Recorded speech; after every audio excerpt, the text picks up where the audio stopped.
You know that feeling. Your Shopify store's got visitors, the analytics charts are, well, they're going up, but the sales figures, kind of flat. It's like throwing a party, everyone turns up, eats the snacks, but then they leave before the main event. Exactly. You've done the hard work getting them there, but they're just not converting. It's super frustrating. It really is. All that effort and the main goal, the sale, just isn't happening as often as you'd hope. Well, today we're going to dive deep into conversion rate optimization, or CRO. It's all about turning those visitors you already have into customers. Right. Instead of constantly chasing new traffic, which, let's be honest, costs money and time. Yeah, you focus on making the most of the people who've already shown interest. Imagine doubling your sales without spending more on ads. That's the power we're talking about. And it's not some kind of dark art or trickery. CRO is systematic. It's about understanding why people aren't buying on your site. So it's about improving their journey, making it smoother, more intuitive. Exactly, making it easier and more persuasive for them to click buy. Kind of like renovating a physical store, right? Yeah. You'd improve the layout, train the staff, make nice displays, ensure checkout's quick. That's a great analogy. You're doing all that, but for your online store. Yeah. Optimizing every little touch point. The numbers really make it clear, don't they? They really do. Say you get 1,000 visitors a month. If your conversion rate is 1%, that's what, 10 sales? 10 sales, okay. But if you use CRO principles, maybe fix a few things and bump that rate up to just 2%. Same traffic, mind you. Suddenly you've got 20 sales. Huh? Double, without any more ad spend. That's huge. It's a direct, powerful impact. And benchmark-wise, what's typical for Shopify? I think I saw something around 1.8%. That was March 2025 data. Yeah, around 1.8% is a good benchmark average. So for a lot of stores listening, aiming for 2% or even 3% initially is totally achievable. And that small jump can make a real difference financially. Definitely. Let's say your average order is $50. At 1.5% conversion, 1,000 visitors means $750 revenue. Okay. Bump that to 2.5% conversion with CRO, same 1,000 visitors. Now you're at $1,250 revenue. Wow, that's an extra $500 just from converting the traffic you already have better. Exactly. It adds up fast. And it's sustainable too, right? Yeah. I remember seeing a study, maybe from 2023, about stores doing CRO for 6 months. Yeah, they saw something like an average revenue boost of 25%. That's significant. And the effects compound over time. It really gives you a competitive edge too, doesn't it, in this crowded e-commerce space? Absolutely. That first impression counts. A smooth, optimized site signals professionalism and trustworthiness. It makes you stand out. And it builds loyalty, I suppose. Yeah. A good experience means people come back. For sure. It's not just about the first sale. Optimize the experience. People enjoy shopping with you. They buy again. They tell their friends. That's gold. Way better than just constantly pouring money into acquiring new cold traffic. It's a much more sustainable growth model. So, okay, where do people actually start with this? Good question. You need a foundation, right? Understand where you are now before you change anything. Exactly. Baseline is key. And the best place to start is usually right inside Shopify itself. Your Shopify Analytics dashboard. Go to Analytics, then Dashboards, look at the overview report. Yep, that gives you your main conversion rate.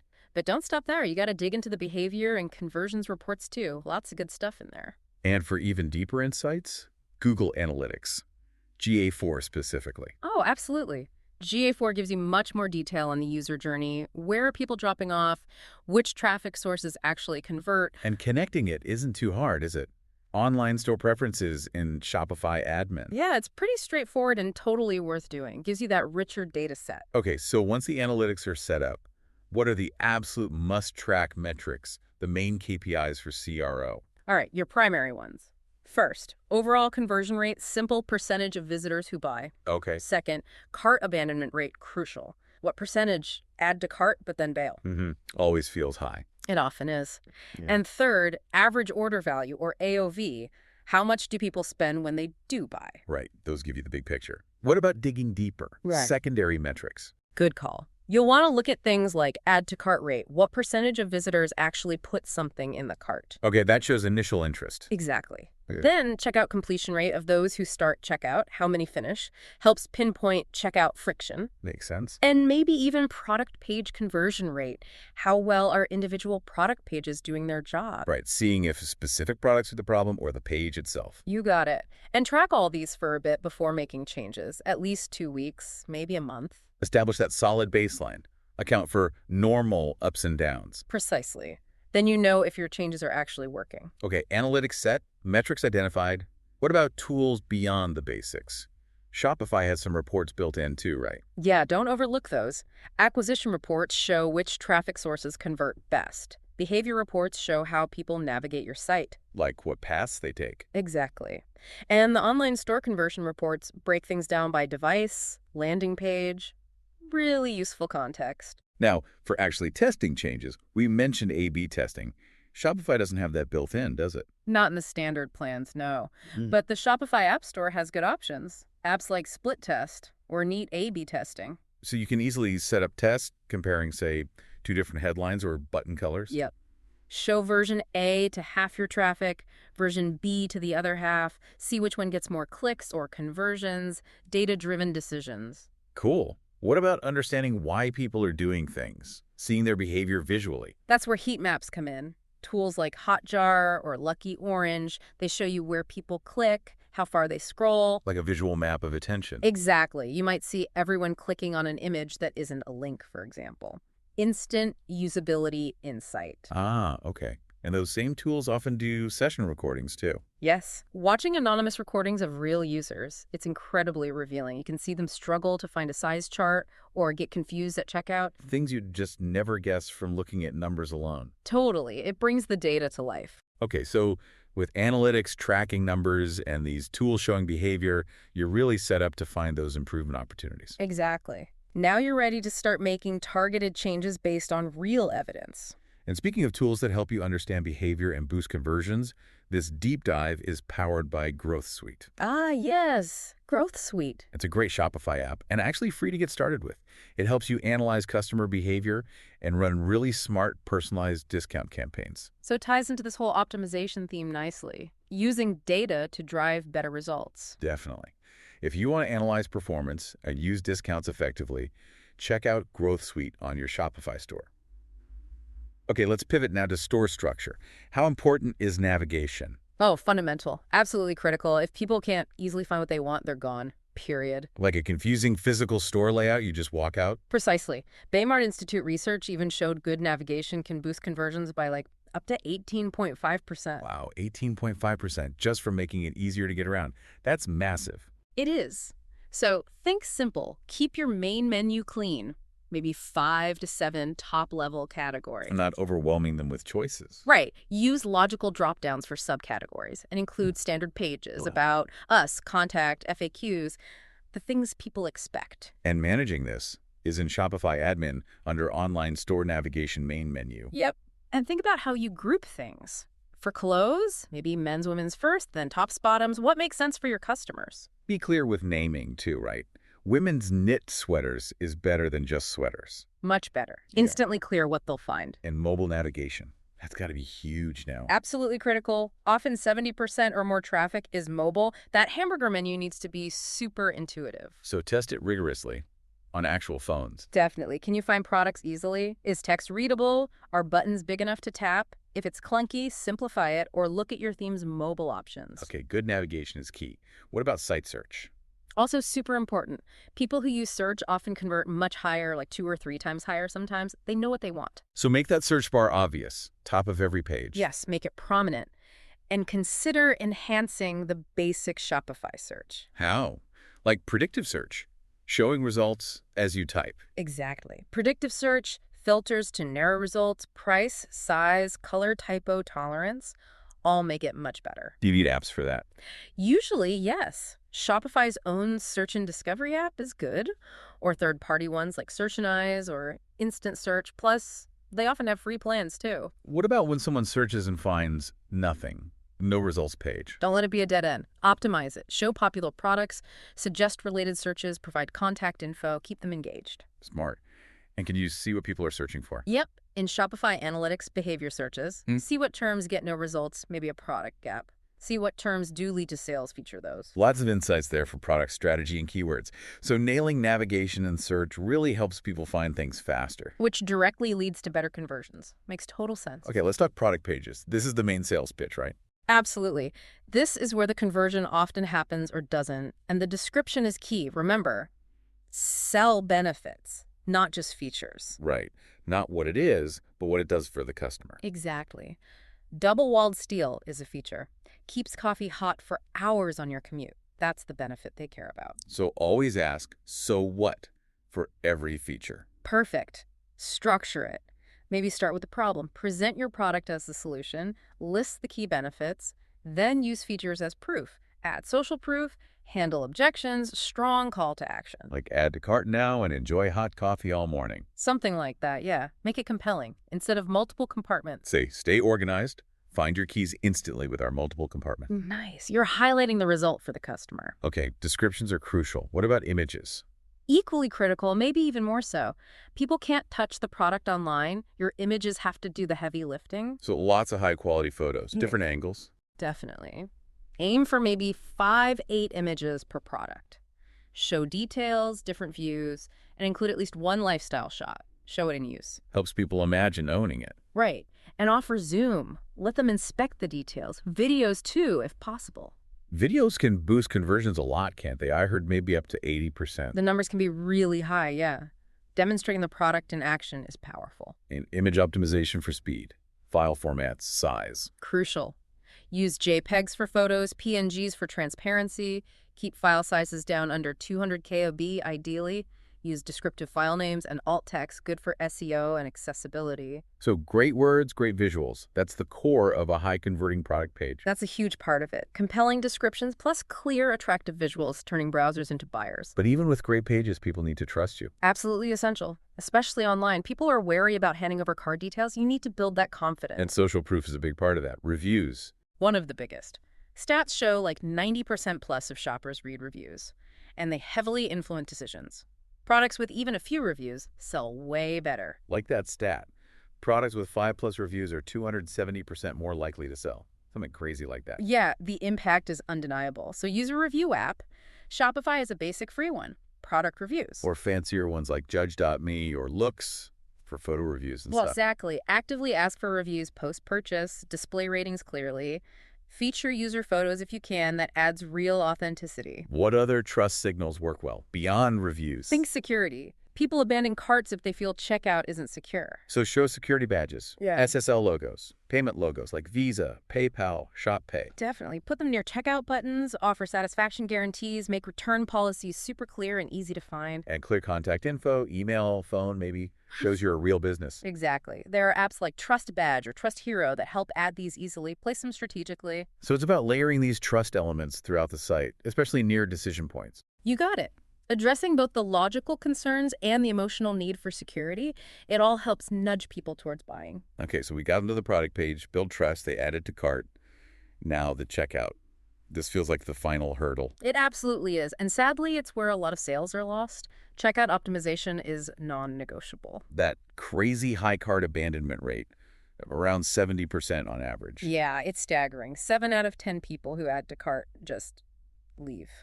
But the good news is we know why a lot of the time. Yeah, we can fix some of those reasons. Often, yes. Yeah. Baymard Institute research points to common culprits. Unexpected high-cost shipping, taxes popping up late. Big turnoff. Right. Nobody likes surprises there. Forced account creation is another huge one. Long, complex forms, unclear total cost up front, website errors, security worries, all major friction points. So streamlining is key. In Shopify settings, under checkout, what can we tweak? Enable guest checkout. That's massive. Reduce form fields, only ask what's essential. Maybe pre-select common option. Like the default shipping. Yeah. Use address autocomplete. Remember customer info for returnals. Make it fast and painless. What about those accelerated checkouts? Like Shop Pay. Oh, definitely enable those. Shopify's own data shows Shop Pay converts way higher, sometimes 50% higher. It saves payment info securely for one-click checkout. So make sure Shop Pay is on, and maybe even promote it a bit. Show the badge. Absolutely. And offer others too. Apple Pay, Google Pay, PayPal. Give people choices they trust and find easy. More options usually means fewer abandoned checkouts. Okay, streamlined checkout, accelerated options. Yeah. But some people will still abandon cart, right? Inevitably, yes. That's where recovery strategies come in. Abandoned cart emails are the classic. And they actually work. Surprisingly well. Average recovery rates are often 10-15%, sometimes even higher with good emails. And Shopify has this built in. Settings checkout, abandoned checkouts. Yep. Enable it, customize the email content and timing. Don't just use the default. That's a good strategy, like a sequence. Yeah, maybe 2 or 3 emails. First one quick, Within an hour, friendly reminder, link back to cart. Second one, 24 hours later, maybe address objections, add social proof. Okay. Third one, maybe a few days later, create urgency or offer a small incentive like free shipping. Test what works. Makes sense. What about catching them before they fully leave? Yeah. Exit intent pop-ups. Another great tactic. The tech detects when they're about to leave and shows a targeted message or offer. And that can recover lost visitors too, maybe 10–15%. Yeah, the numbers are pretty good. Apps like Privy, Justuno, Get Site Control handle this well on Shopify. What kind of offers work there? Discount for signing up? Free shipping offer. All good options. Or link to a size chart if they were looking at clothes, offer live chat help, or just remind them their cart is saved. So optimize the checkout flow itself and have strong recovery tactics for those who still slip through. Exactly. Plug the leaks in that final stage of the funnel. It makes a huge difference to revenue. Okay, we've made improvements. Now, how do we know what's really working and keep getting better? Testing. Precisely. CRO isn't a one-off fix. It's ongoing testing and refining. That's where A/B testing really shines. Right, comparing version A versus version B of a page element takes the guesswork out. Data-driven decisions. You see what actually performs better with your audience? But where do you start testing? You can't test everything at once. Good point. Prioritization is key. Use something like the PIE framework. PIE. What's that stand for? Potential, importance, ease. How much potential improvement is there? How important is this page element to the conversion path? How easy is it to test? Ah, okay. So focus on things that score high on all three. High potential, important page, easy to test. That's generally the best place to start for quick wins and building momentum. What are some common high PIE areas on Shopify stores? Often product page, calls to action, the add to cart button wording, color, size, homepage hero sections, product image styles or order, pricing presentation, trust badge placement, lots of opportunities. And again, for testing, use apps like Split Tests or Need A/B testing, or bigger platforms like Optimizely or VWO for more complex needs. Exactly. Choose the tool that fits your needs and budget. When running tests, what are the key rules? Test one thing at a time. Ideally, yes. Makes it clear what caused the change. Run tests long enough for statistical significance usually need a decent amount of traffic and time, maybe 1–4 weeks. Split traffic evenly, like 50–50. Yep. And define your success metric before you start. What are you actually trying to improve? Clicks, add to carts, purchases. Got it. Then analyze the results, see if one version is a statistically significant winner. Right. Most tools help calculate significance. If you have a clear winner, implement it permanently. Okay, so testing is crucial. But how do you make this a continuous process, not just random tests? Build a framework. Start with analysis. Where are the problems? Formulate a hypothesis. Why is it a problem? What change might fix it? Prioritize using PIE. Test. Implement winners. Learn from both wins and losses. Then iterate. Use the learning for the next hypothesis. Like a cycle of improvement. Exactly. Create a CRO roadmap. What will you test over the next quarter? And maybe a testing calendar. Aim for maybe 1 or 2 tests a month for many stores. Something sustainable. That's often a realistic pace, yeah. Depends on traffic, of course. And success isn't just about the conversion rate number, is it? Great point. Conversion rate is key, but also track revenue per visitor, RPV. How much does each visitor generate? Average order value, AOV, are they spending more? Customer lifetime value, CLTV, are you attracting loyal customers? And ROI, are your CRO efforts profitable? Look at the whole picture. You can find these in Shopify Analytics and GA4. And your A/B testing tool often tracks these too. It's about sustainable, profitable growth, not just tweaking one number. This really paints CRO as a core business activity, not just a quick fix. It absolutely should be. It's how you systematically improve your store's performance over the long haul. Fantastic. And speaking of systems for improvement and driving sales, Growth Suite really aligns with this. It does seem very relevant here. Yeah, if you're ready to supercharge sales with optimized discount campaigns and email collection, it's worth checking out. Growth Suite is that free Shopify app we mentioned, helps analyze behavior, run personalized offers, boost conversion rates. That personalization aspect is key, making offers relevant. Totally. It has an AI-driven discount engine, makes campaigns look native to your store, applies codes automatically, uses timers for urgency. Really slick. Sounds like it takes some of the manual work out of running smarter campaigns. It does. Single-click install. Oh. It's got strong data analysis to funnel reports, visitor details, product reports, purchase insights, the kind of data you need for CRO. So it helps with both the analysis and the action part. Exactly. Powerful campaign engine for AI offers, email collection, product collection-specific campaigns, even themed campaigns. Mm-hmm. And they feel seamless. Using pop-ups and notifications at the right time, unique limited-time codes, makes it easy for the customer. Definitely worth installing Growth Suite. Okay, let's wrap this up. Sounds good. So to bring it all together, optimizing your Shopify store. It's definitely a journey, not a destination. Right. It starts with understanding your data via analytics, using the right tools to see what's really happening, and then making smart changes and testing them. We covered optimizing the store structure, navigation, search, getting those foundations right. Then enhancing product pages, killer descriptions, focusing on benefits, great visuals, building trust with reviews and badges. And crucially, smoothing out that checkout process. Fighting cart abandonment with smart recovery tactics like emails and exit intent. And the core message really is that this is ongoing. It's a cycle. Yes. Analysis, hypothesis, testing, learning, iterating. Build that continuous improvement mindset. Look beyond just conversion rate to things like RPV and CLTV. That's how you build sustainable growth, right? Not just chasing quick wins, but systemically getting better. Couldn't agree more. Continuous data-driven optimization is absolutely key in today's e-commerce world. Well, this has been a fantastic deep dive into shop strategy. Thanks so much for sharing all that insight. My pleasure. It's a fascinating and crucial topic for any Shopify store owner. So a final thought for everyone listening. Yeah, babe, think about this. Based on everything we discussed, what's one small data-informed change you could realistically make to your store this week that might just nudge that conversion rate up? Good challenge. Don't try to boil the ocean. Start somewhere specific. Exactly. Start there and keep learning, keep testing. Good luck.